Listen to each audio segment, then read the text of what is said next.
again, this is a good, I like this better because, again, this is what's active, active, active.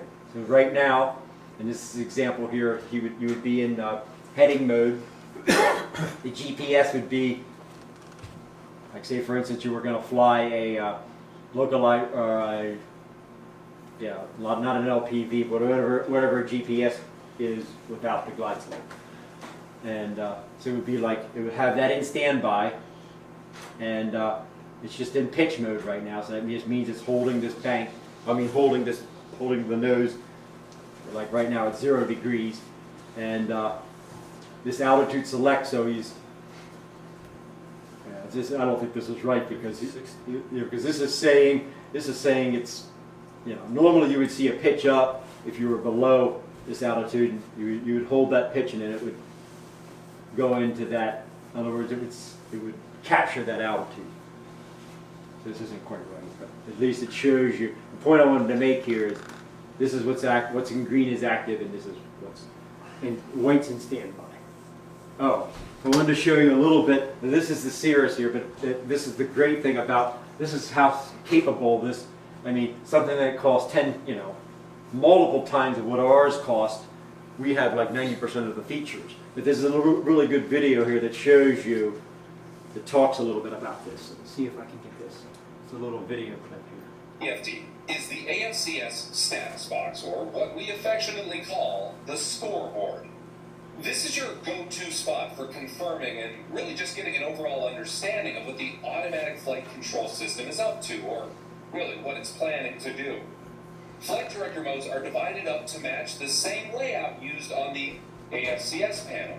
Lateral modes on the left, vertical modes on the right, and of course the flight director, autopilot, and yaw damper engagement modes in between. Green text indicates active flight director modes, while white text indicates armed modes. Automatic mode transition is indicated by I'm not sure that this is the same, so I'm going to stop it there. Turning from. All right. But basically, I just wanted to make the point of greens active, whites, and that was a really good. I thought this video does a better job than I could at it. I thought. Let's see.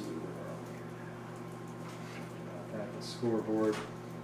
Okay, let's going over a couple different things. Does anyone need to take a break? Okay. All right. Testing the Autopilot. So before you take off, one of the things that's now on the checklist is testing the Autopilot. So it's a very simple thing. So all you do is when you get into the airplane, you're sitting, you're doing your run up and so you just press this button here, and then you should hear beep beep like that, and then if your heading button isn't, if you turn the heading bug, one of the ways you can make sure it's working is just turn the heading bug. If it's synced, just turn it like 10 degrees to the left, and your yoke will go like that. And then just hit the red button, and then everything should kick off. You want to make sure it kicks off. That's the whole point of doing it, because you don't want to get in a situation where, for some reason it's not working. You want to know that before you take off.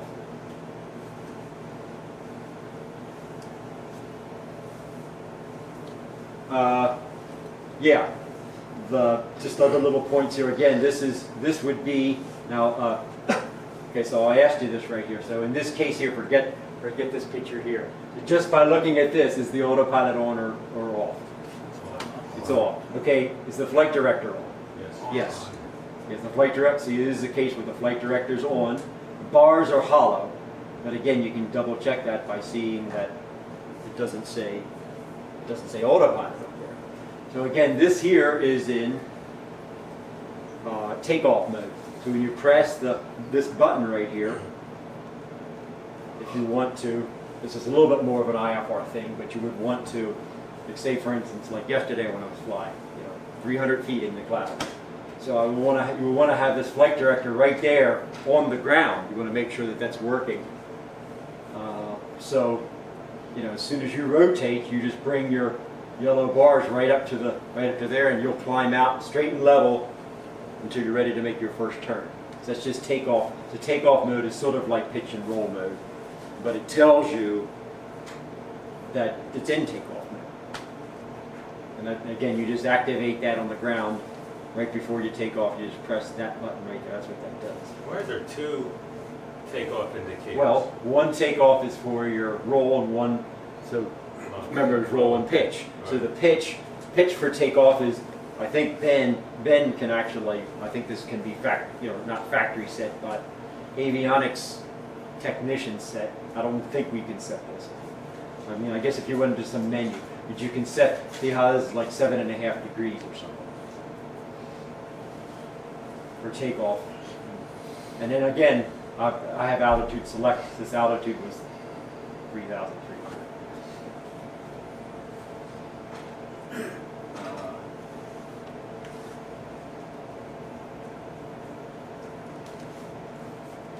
All right.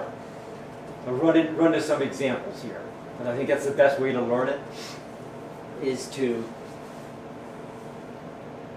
look at, so what I did was I went out flying with someone else, and I just took some shots here and then go through some examples, and this helps you.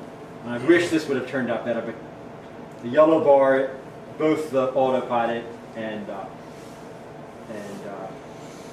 Flight Director are on in this picture. You can't really see it, but you can see this. This is the main thing I want you to focus on. So somebody tell me, or everyone tell me, what is the lateral mode? It's in heading. And basically, I'm holding a heading right there.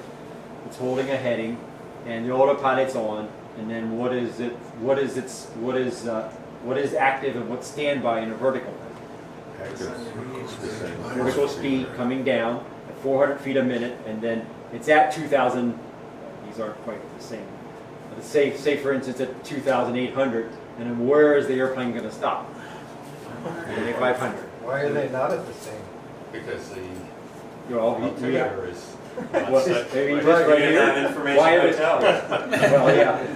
3025 and yeah. Someone didn't set this out timber. That's the other thing. Is you need to set both of these. These two aren't the same. Shirt. What? The guy in the yellow shirt. I wasn't flying it. This is So the example here is if they told you to maintain present heading, I'll have the answers right here. Descend and maintain 2,500. You would put it in. You would maintain your present. You wouldn't do anything with your heading. You would just, if you were at 3,000 feet, you would set the heading bug. You would spin. I don't have it here. You would turn the altitude either with this button or on the mode controller, set it to 2,500. You would hit the vertical speed button, and you would spin the knob down to 400 feet a minute, or whatever you want it to. That brings up a good point, though. Yeah. That, on the barometric setting, you've got to do both. Like when they tell you, when you take off and they tell you what it is locally, you got to remember to do both of them. Yeah. If you use both of them, otherwise you got to ignore one of them. Okay. But I would think you'd want to use both. Yeah, I think so. Well, one can confirm the other. I mean, it's good that we have. I mean, this is actually more than what's in some airplanes because there's backup steam gauges.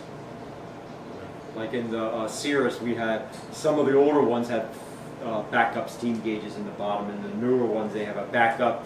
It's almost like the G5 as a backup. But then there's 2 alternators and 2 batteries in it. So.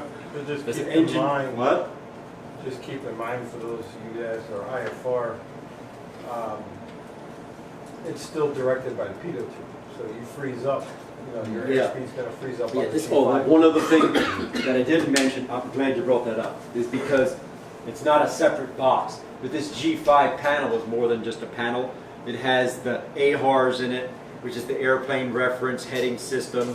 It has the inputs for the pressure from the pitot tube, so that it knows what its airspeed is. So there's a lot going on. In a more sophisticated airplane, all those boxes are separate.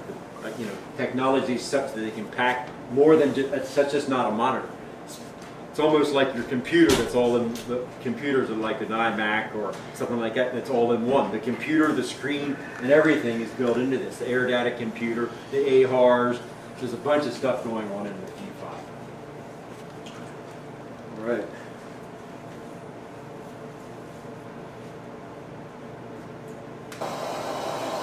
Oh yeah, well actually, I didn't know that, I forgot this is a video. So you actually can see, watch how this, I want you to see what happens, how this flips over,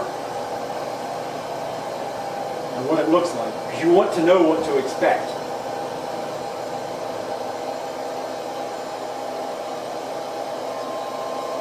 That starts flashing, because it's getting close within 100 feet.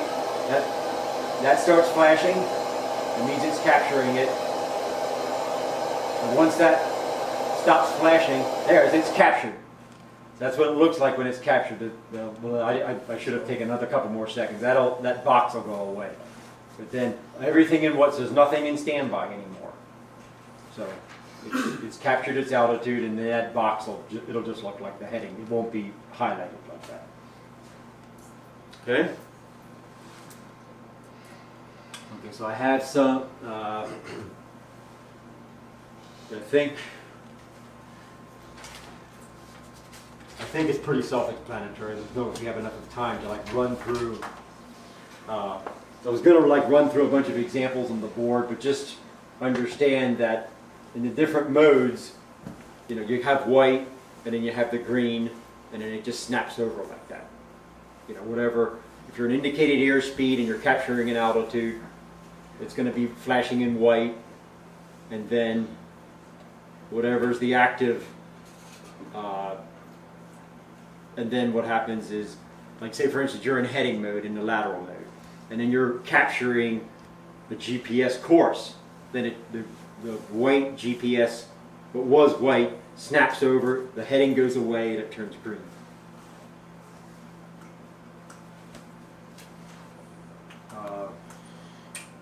Trying to think if I should run through some examples.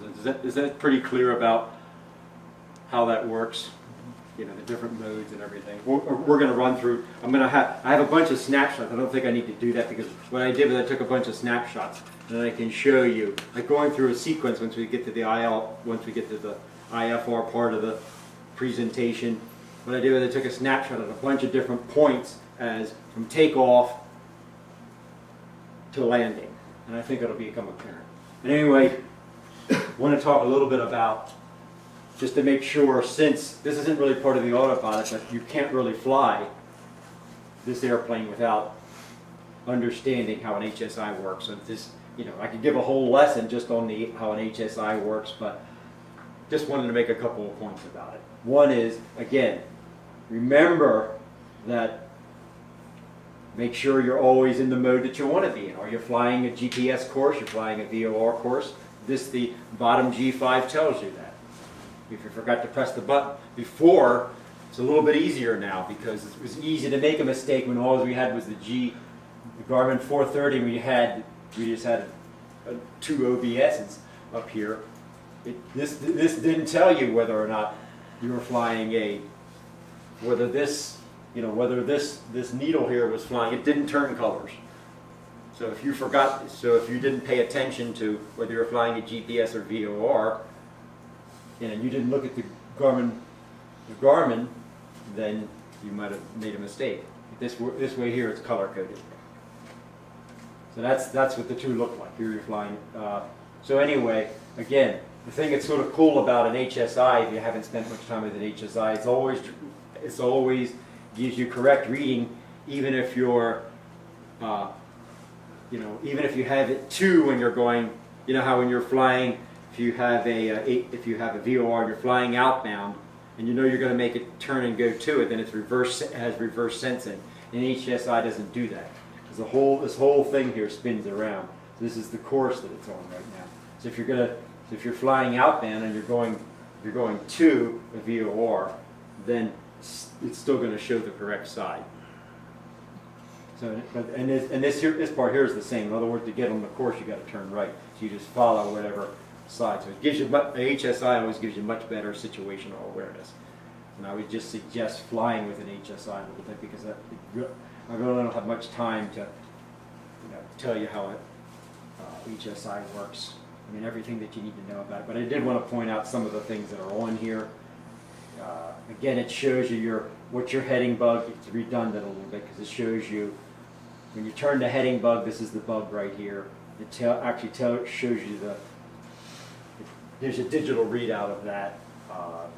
Tells you your distance here, tells you what the battery is, tells you your ground speed here, and it's basically sort of the same as when you're flying a VOR as far as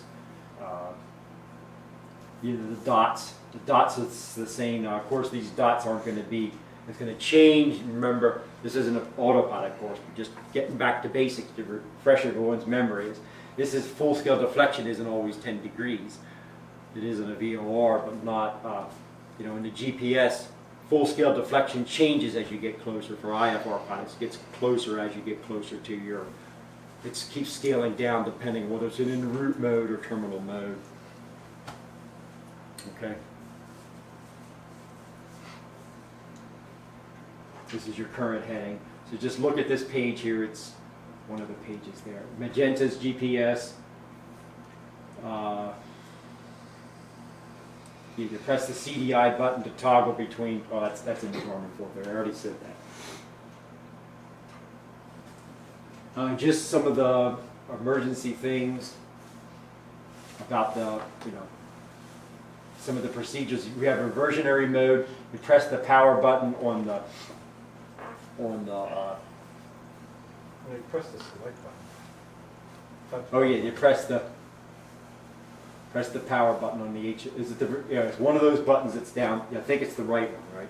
You press the right one, you turn it, and then it says PDF. The main thing you want to make sure, just practice this sometime. Just turn after you start up or something. Practice pressing that button on the right. Make sure you know how to, especially if you're IFR. Make sure you know how to change the top G5 from the PDF. Make sure you know how to put that down, because you can fly the airplane, you can control the airplane. If worst thing, declare an emergency if you lost your top one, and you could be given vectors and you can fly, but you can't control the airplane without an artificial horizon. And this will give you the artificial horizon down in the bottom G5 by pressing that right button, scrolling over, pressing PDF, and now when you do that, if both of them work, you just have two PDFs. And the HSI goes away.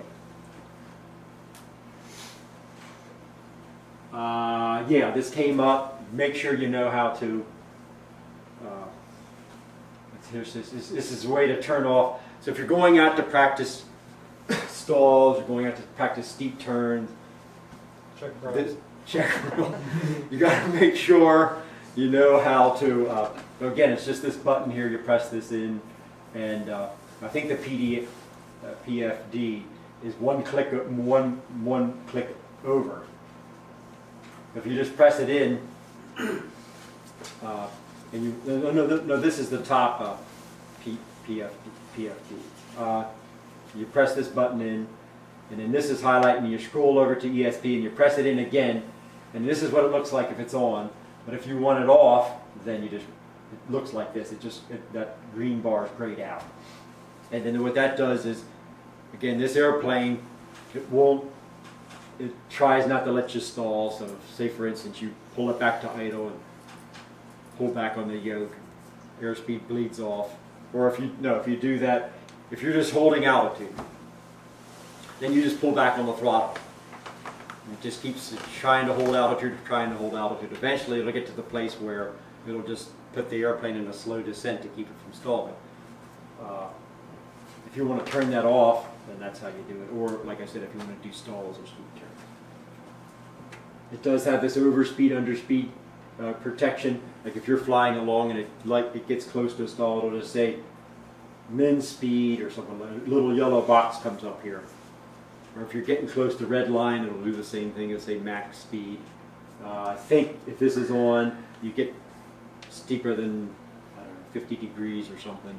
There's a number. 45. 45, 50, it'll turn on. So then again, you can't do steep turns with this on.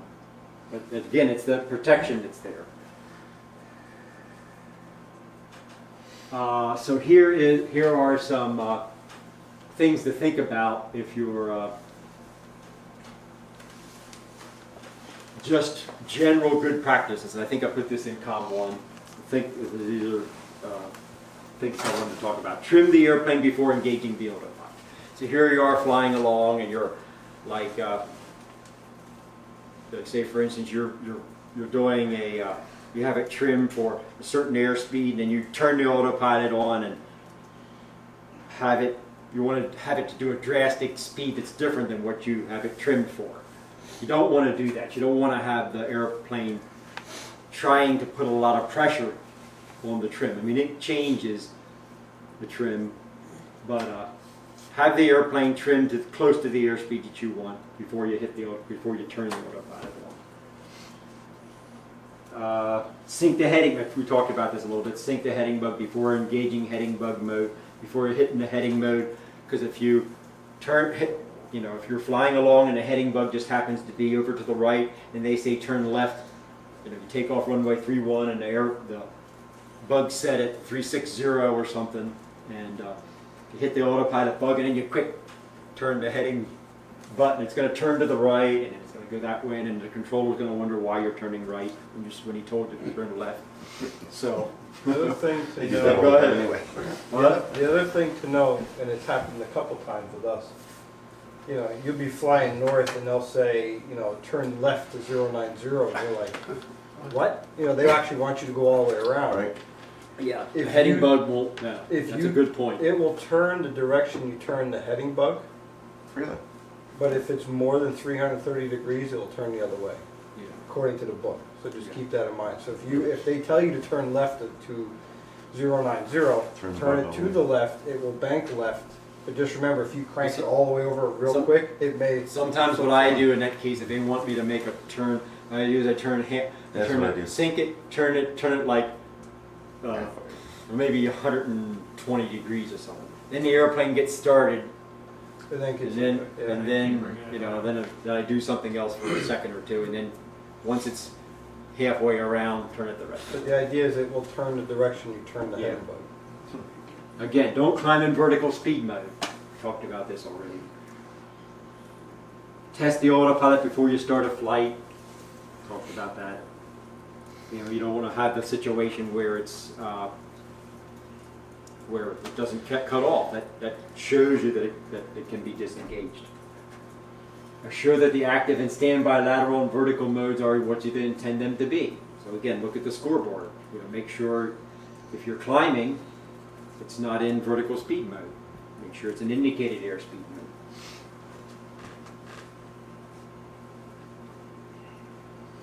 So when you're cleared for the approach, that's your cue for, again, we're getting into the IFR stuff a little bit now. We're getting to the time where I can start with that.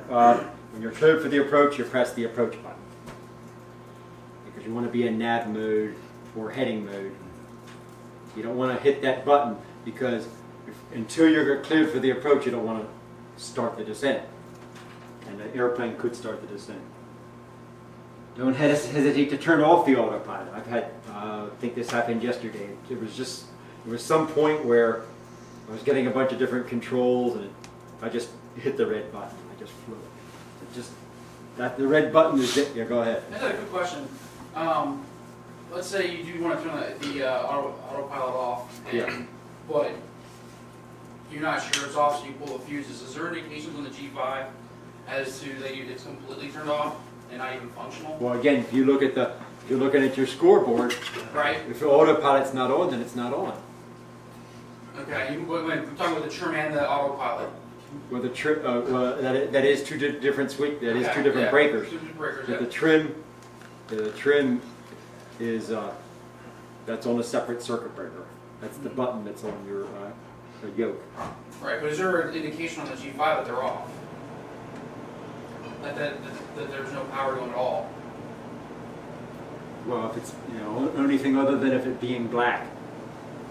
Off and on, but not a power button. There's always power to it unless you force it. I noticed the red line that shows Yeah. up when you pull that. Is something a red indication in the top left corner? No, because the G5 can work without the autopilot. Right. Remember, we I know worked that. it. Yep. So the G5's not going to. No, the G5 doesn't turn off, but there's Yeah. something turned red up in the top left corner of the G5 when you pulled down. Not sure. Okay. I think it tells you failure mode, Is that what it is? Okay. if I remember right. Yeah. Okay. And the failure is no power.